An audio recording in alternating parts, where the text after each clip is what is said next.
সফল মানুষেরা কাজ করে যায়, তারা ভুল করে, ভুল শোধরায়, কিন্তু কখনো হাল ছাড়ে না। Good morning dear student. আজকে আমরা 2025-এ যারা মাধ্যমিক দিতে যাচ্ছ তাদের জন্য এই পারুল প্রকাশনীর যেসব প্র্যাকটিস সেটগুলো রয়েছে তার মধ্যে আমরা মডেল 12 নিয়ে আলোচনা করব। এর আগের মডেলগুলো যেমন আমরা দুটো পার্টে কমপ্লিট করেছিলাম, আজকেও ঠিক একই রকমের দুটো পার্টে কমপ্লিট করব। তো আমরা বিশেষ আর দেরি না করে ক্লাসটিকে নিয়ে শুরু করব। যেখানে আমাদের প্রথম কোশ্চেন রয়েছে, পেনটাকে নিয়ে নিলাম। আচ্ছা, প্রথম কোশ্চেন বলছে ওজোন স্তর ধ্বংসে অনুঘটকের কাজ করে সিএফসি। নেক্সট বলছে বয়েলের সূত্রের পিভি লেখচিত্রটি হলো পি অক্ষের সমান্তরাল। ঠিক কীরকমই হয়ে থাকে, এদিকে পি হলে এদিকে পিভি, ঠিক এইভাবে সরল রেখাটি পি অক্ষের সমান্তরাল হয়ে থাকে। নেক্সট বলছে একটি গ্যাসের বাষ্প ঘনত্ব 22, মানে ডি বলা হয়েছে 22। গ্যাসটির আণবিক ভর এম সমান জিজ্ঞাসা চিহ্ন। তো আমরা সমীকরণ জানি এম সমান 2D। তো 2 কে 2 থাকলো, ডি এর মান 22 পুট করলাম, এটা গুণ করলে হচ্ছে 44, অপশান বি। নেক্সট তাপ পরিবাহিতার এসআই একক হলো watt, metre inverse, kelvin inverse. Next অক্ষি লেন্স হলো একটি উভত্তর লেন্স।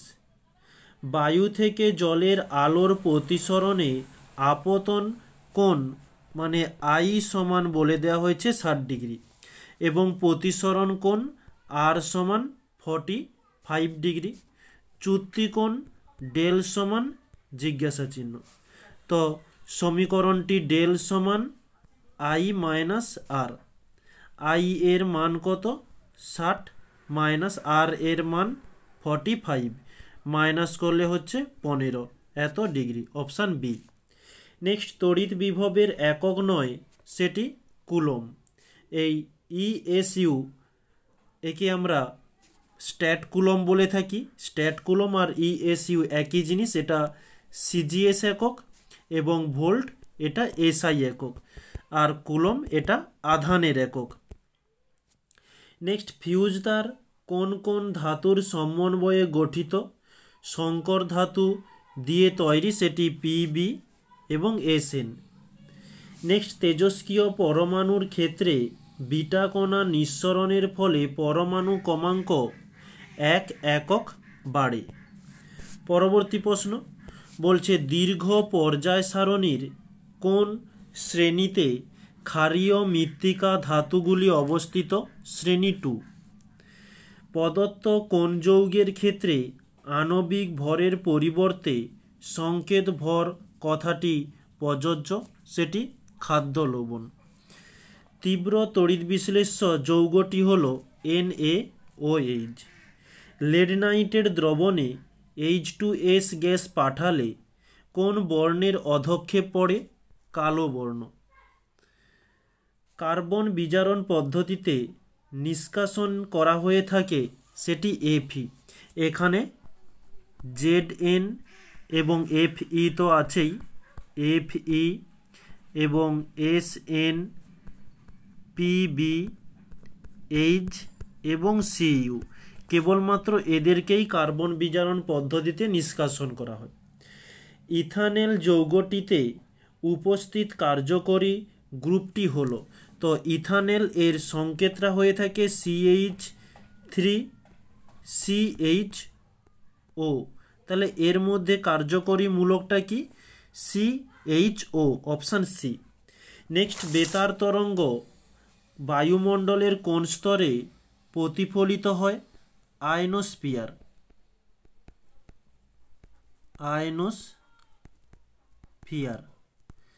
নেক্সট মিথেন হাইড্রেটের সংকেত লেখো 4CH4 × 23H2O। নেক্সট, ভূপৃষ্ঠ থেকে উচ্চতা বৃদ্ধির সঙ্গে বায়ুর চাপের পরিবর্তন কিরূপ? এটি বায়ুর চাপ হ্রাস পায়। নেক্সট, ফারেনহাইট স্কেলে পরম শূন্য উষ্ণতার মান কত? -459.4 ডিগ্রি ফারেনহাইট। নেক্সট, সত্য মিথ্যা? একই চাপ ও উষ্ণতায় সমসংখ্যক O2 ও H2 গ্যাসের অণুর আয়তন বিভিন্ন। এটা ভুল হবে, মানে মিথ্যা, বিভিন্ন নয়, এটা হচ্ছে একই হবে। নেক্সট, তাপের পরিবহনে বস্তুর উপাদানের কণাগুলির কি কোনো স্থান পরিবর্তন ঘটে? না। নেক্সট, সোনা, রূপো, পশমের মধ্যে কোনটি তাপের কুপরিবাহী? পশম। নেক্সট, কোনো গোলীয় দর্পণের বক্রতা কেন্দ্র ও এর মেরুর সংযোগ সরলরেখাকে কি বলে? প্রধান অক্ষ। প্রিজমের প্রতিসারক তলের সংখ্যা কয়টি? 2টি। এসআই পদ্ধতিতে তড়িৎচালক বলের একক কি? ভোল্ট। বার্লো চক্রের ঘূর্ণন কোন নিয়ম অনুযায়ী হয়? ফ্লেমিংয়ের বাম হস্ত নিয়ম অনুসারে। পরমাণুর নিউক্লিয়াস থেকে কি একই সঙ্গে আলফা কণা ও বিটা কণা নির্গত হওয়া সম্ভব? না। নিউক্লিয়ার চুল্লিতে জ্বালানি হিসাবে তেজস্ক্রিয় ইউরেনিয়াম ব্যবহার দ্বারা পারমাণবিক শক্তি কোন শক্তিতে রূপান্তরিত হয়? রাসায়নিক শক্তিতে। নেক্সট, নোবেল গ্যাস, এটি হয়ে যাবে Ar। ডুরালুমিন ধাতু সংকরের মূল উপাদান Al। কঠিন অধাতু At। মুদ্রা ধাতু Ag। বিবৃতিটি সত্য না মিথ্যা তা লেখো। আয়নীয় যৌগগুলি সাধারণত ধ্রুবীয় দ্রাবকে অদ্রাব্য। এটা মিথ্যা, এটা হবে দ্রাব্য। তড়িৎ বিশ্লেষ্য পদার্থের আয়নীভবনে উৎপন্ন ক্যাটায়ন ও অ্যানায়নগুলির সংখ্যা কি সর্বদা সমান হয়? না, সর্বদা সমান হয় না। কেবল আয়নের মোট, এই ক্যাটায়ন ও অ্যানায়নের মোট আধান সমান হয়। মোট আধান সমান হয়। একটি মৃদু তড়িৎ বিশ্লেষ্য পদার্থের নাম লেখো। অ্যামোনিয়া হাইড্রোক্সাইড, ফর্মিক অ্যাসিড, এইসব হয়ে থাকবে। তো এখানে অ্যামোনিয়া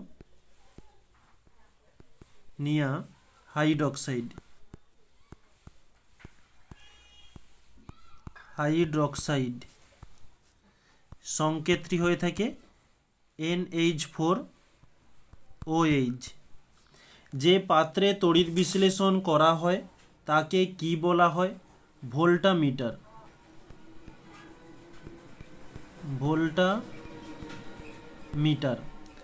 একটি নাইট্রোজেন ঘটিত অজৈব সারের নাম লেখো।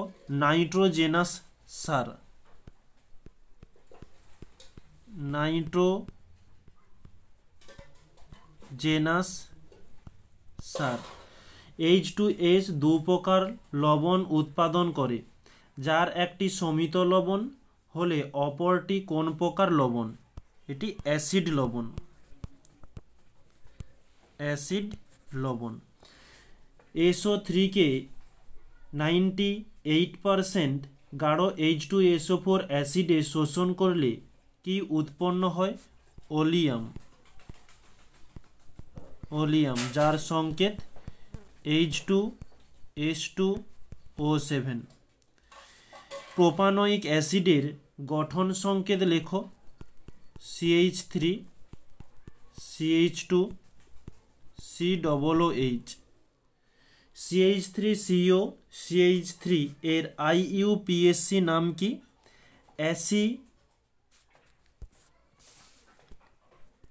অ্যাসিটোন।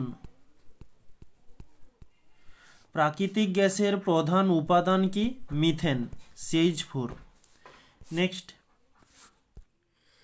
তো পরবর্তী প্রশ্ন কি বলছে, যে জ্বালানির তাপন মূল্য বলতে কি বোঝো? তো এই যে জ্বালানির তাপন মূল্য কি দেওয়া হয়েছে। নেক্সট, এরই সঙ্গে বলছে পেট্রোল, কয়লা ও এলপিজি এর তাপন মূল্যের ঊর্ধ্বক্রমে সাজাও। তো এই পেট্রোলের তাপন মূল্য হয়ে থাকে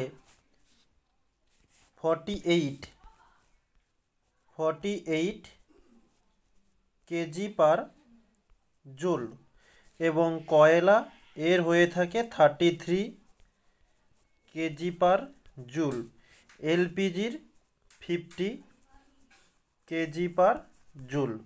তো একে যদি সাজালে এটি হয়ে যাবে প্রথমত পেট্রোল, আচ্ছা প্রথমত পেট্রোল হবে না, হচ্ছে এটা হবে কয়লা। তো কয়লা, তারপরে পেট্রোল,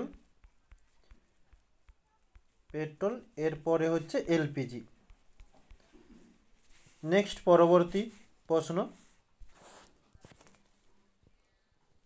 প্রমাণ চাপ ও উষ্ণতায় একটি গ্যাসের আয়তন 1 লিটার। তো আয়তন V সমান 1 লিটার। চাপ স্থির রেখে গ্যাসটিকে উত্তপ্ত করলে কোন উষ্ণতায়? তাহলে এটা T2। আর প্রথমত প্রমাণ চাপ ও উষ্ণতায় মানে এটাকে একসাথে আমরা বলবো STP। তো STPতে টেম্পারেচার হয়ে থাকে T1, এটা হচ্ছে V1 দিই, T1 হয়ে থাকে 273 কেলভিন। তো এখানে T2 জিজ্ঞাসা করেছে, বলছে আয়তন 3 লিটার হবে, তাহলে V2 সমান 3 লিটার। তো সমীকরণটি V1 T1 সমান V2 T2, একে কোণাকোণে গুণ করলে আমরা পেয়ে যাব T2 V1 সমান V2 T1। তো আমাদের নির্ণয় করতে হবে T2, অর্থাৎ V2 T1 সেদিকের V1 গুণ ছিল, এদিকে হলে ভাগ হয়ে যাবে V1। তো এটা আমরা মানগুলো এবার পুট করব। V2 এর মান 3 ইন্টু T1 এর মান, আচ্ছা T1 এর মান হচ্ছে 273 বাই V1 এর মান 1। তো উপরেরটা ক্যালকুলেশন করলে আমরা পেয়ে যাব 719 এত কেলভিন। তো একে যদি আমরা ডিগ্রি সেলসিয়াসে নিয়ে যাই তাহলে 719 মাইনাস 273 করলে এটা ডিগ্রি সেলসিয়াসে আসবে, অর্থাৎ এটি হচ্ছে 546 ডিগ্রি সেলসিয়াস। এই হচ্ছে আমাদের অ্যান্সার। পরবর্তী প্রশ্ন, এখানেও একটি ম্যাথ রয়েছে, কি বলছে দেখে নেব। 2 ATM চাপে, তো চাপ P সমান হয়ে যাবে 2 ATM, বলছে 27 ডিগ্রি সেলসিয়াস উষ্ণতায়। তো T সমান 27 ডিগ্রি সেলসিয়াস, একে আমরা কেলভিনে নিয়ে যাব, তাহলে 27 প্লাস 273 অর্থাৎ এটি হচ্ছে 300 কেলভিন। ওকে, নেক্সট বলছে 2 গ্রাম। তো আমরা ধীরে ধীরে একটা একটা পড়ছি, একটা একটা সংকেতগুলো লিখে নিচ্ছি। 2 গ্রাম, এটা হচ্ছে W এর মান 2 গ্রাম। H2 গ্যাস, তো H2 এখান থেকে আমরা M এর মান পেতে পারি, H এর 1, দুটো H রয়েছে, 2 দিলাম, তো 1 2 2। বলছে আয়তন নির্ণয় করো। V সমান জিজ্ঞাসা চিহ্ন, প্রশ্নে বলে দেওয়া আছে R সমান 0.082 ATM mole inverse kelvin inverse. তো আমরা এখানে যে সমীকরণটি ব্যবহার করব, যে PV সমান W by M R T. তো আমরা নির্ণয় করব ভি এর মান, তো W R T by P M. W এর মান 2, আর এর মান 0.082 ইন্টু টি এর মান 300 বাই পি এর মান 2, এম এর মান আমাদের 2 নির্ণয় হয়েছিল। তো প্রথমত দশমিকটাকে তুলে আমরা নিচে 1000 নিয়ে নেব। 2 কেটে গেল, উপরের দুটো জিরো নিচের দুটো জিরো কেটে গেল, 2 দিয়ে দিলে 2 4 8, 2 1 2, তো 41 ইন্টু 3 বাই 10। তো 41-এর সঙ্গে 3 গুণ করলে 3 1 3, 3 4 12, আর এদিকে 10। তো নিচে 10 রয়েছে, তাহলে উল্টো দিক থেকে একটা সংখ্যার পরে দশমিক দিয়ে দেবো, এত লিটার। এটি হচ্ছে আমাদের অ্যান্সার। নেক্সট বলছে উত্তল লেন্সের আলোক কেন্দ্র কাকে বলে। এই যে এখানে যে অ্যান্সারটি তুলে ধরেছি, এটা উত্তল এবং অবতল লেন্স দুই ক্ষেত্রেই এটা প্রযোজ্য, এটাকে বাদ দিয়ে দিও। আর এখানে চিত্র তোমরা দিতে চাইলে দিতে পারো, উত্তল লেন্সটি দিবে, অবতল লেন্স দেওয়ার দরকার নেই। ওকে, নেক্সট পরবর্তী প্রশ্ন। আচ্ছা, ওরই সঙ্গে বলছে যে দিনের বেলায় আকাশ, এক মিনিট, দিনের বেলায় আকাশ নীল দেখায় কেন, ওই প্রশ্নটির অ্যান্সার আমরা এই যে এখানে তুলে ধরেছি। ওকে, নেক্সট পরবর্তীতে বলছে তড়িৎচালক বল ও বিভব প্রভেদের মধ্যে দুটি পার্থক্য লেখো। এই যে দুটি পার্থক্য তুলে ধরা হয়েছে। তো আজকে আমাদের এই ফার্স্ট টপিকের মধ্যে এটুকুই রেখেছিলাম, বাকি প্রশ্নের সমাধানগুলো পার্ট 2-তে তোমরা পেয়ে যাবে। আর যারা নতুন তাদের জন্য বলে দিই, যারা পুরানো তারা তো জানোই, এই ক্লাসের নিচে ডেসক্রিপশান বক্সে একেবারে উপরে পার্ট 2 এর লিঙ্কটি তোমরা পেয়ে যাবে। আর যারা সরাসরি দেখছো তাদেরকে বলবো এই ক্লাসটি ছাড়ে তারপরে ওখানে আমি জয়েন্ট হব, তো 1 থেকে 2 মিনিট একটু সময় লাগবে। তো এই ক্লাসটা শেষ হবার 1 থেকে 2 মিনিট পর তোমরা ওই লিঙ্কে ক্লিক করে জয়েন্ট হও। ওকে।